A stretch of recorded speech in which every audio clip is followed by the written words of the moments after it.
So if you just got the Samsung Gear VR and you're getting ready to use your phone, maybe even a dedicated phone that you're just going to play games on, watch movies and that stuff, there are a few steps you can take to make sure that the system is optimized, that it's going to be running just as smoothly as possible for games and for apps and stuff. So I wanted to go through that.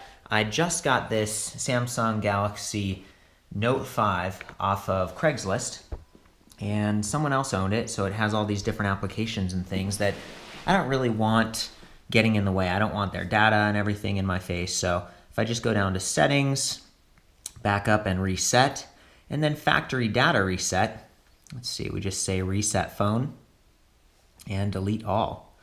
So we do this, it's gonna go ahead and put everything back kind of to the defaults. The thing about these Samsung phones is that they have some bloatware, meaning there are these extra apps that you're probably not gonna use. They're kind of promotional.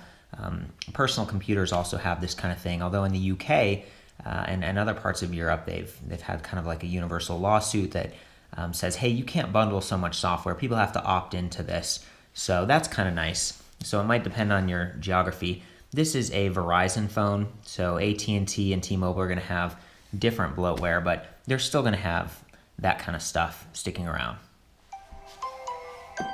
Cool. It all happens pretty quick. There's the Verizon thing. Okay, so we're gonna pick English.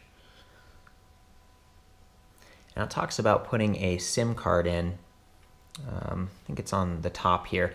I don't need to do that. I'm just gonna tether this thing to my existing cell phone and use wireless, or use the wireless at my house. That's gonna save me some money, so you actually don't have to have an activated phone to use the Samsung Gear VR. I'm just gonna say use Wi-Fi. Let's see, next. And I'm gonna skip that for now. Let's see, skip anyway. Great, so now it's saying, hey, let's set up your email. I'm gonna say skip, put in your name. I'm just gonna say next, skip, skip anyway. Lots of skipping.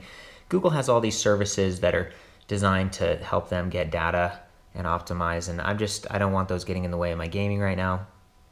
The cloud thing, don't want that. Let's just say done. Samsung account, skip.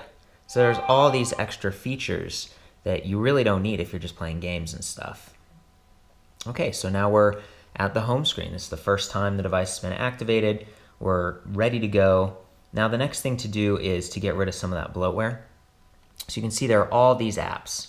I just went into the apps section right here. If I go to edit, you get all these different minus icons. So you can go ahead and say disable, disable Facebook, disable Google Maps, disable YouTube.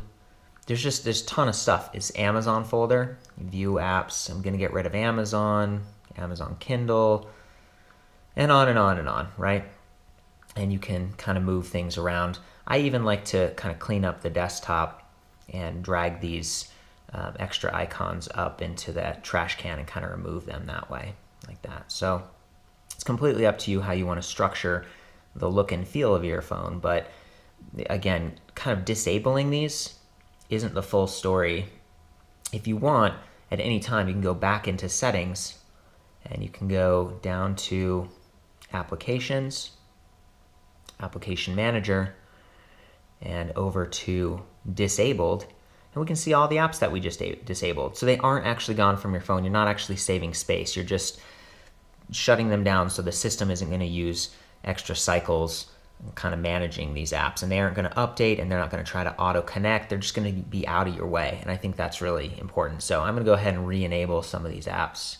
So you can come in here and do that. Look, come on. Re-enable Amazon Kindle.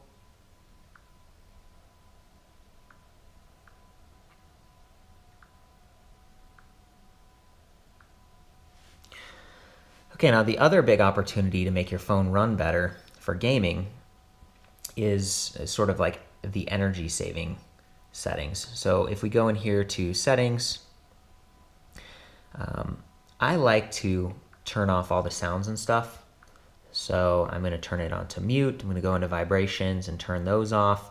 And this can actually mute the intro chime, like when you restart your phone. I also like to go into display and Let's see, we go to wallpaper. There's this option that says wallpaper motion effect, and that's when you move your phone and the wallpaper kind of floats around. I don't care about that, especially for gaming, so I'm going to turn that off. It's going to save me a little bit of energy. And then the screen timeout. This is the one area where I splurge a little bit. I like to leave my screen on for 1 minute, because otherwise it's shutting off so quickly, and if I'm downloading apps or whatever, it can be really annoying. And then the display, at default, it's like 100%. I don't think that's necessary. Take it down to like half and then put it on auto. So that's another way you can just save some juice in between gaming sessions. And a phone like this, the Note 5 or the S6 Edge Plus, it has a larger battery. So it has a 3,000 milliamp hour battery versus 2,600 milliamp hour battery on the smaller devices. So on those ones, it's even more important to kind of go through and make sure you're turning some of these settings down.